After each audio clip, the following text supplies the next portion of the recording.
Hello everybody and welcome. In this video I will show you how to fix when only one earbud isn't working on your headphones Sony.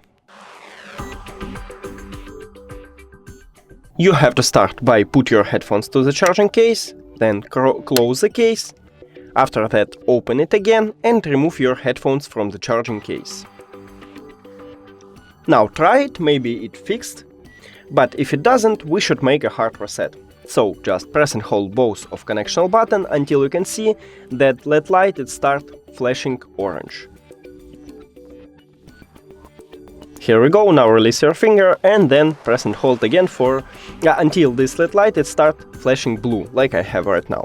Then put your headphones to the charging case, close the case, click the information icon or settings icon if you have Android. Forget this device, forget device. Also, if you have Android, click pair new device and then open the charging case and remove your headphones from the charging case. Now click on it at the device list. And we did it! Thank you for watching this video. If you found it helpful, please consider subscribing to channel and leave the like on the video. It's really important to us. See you later!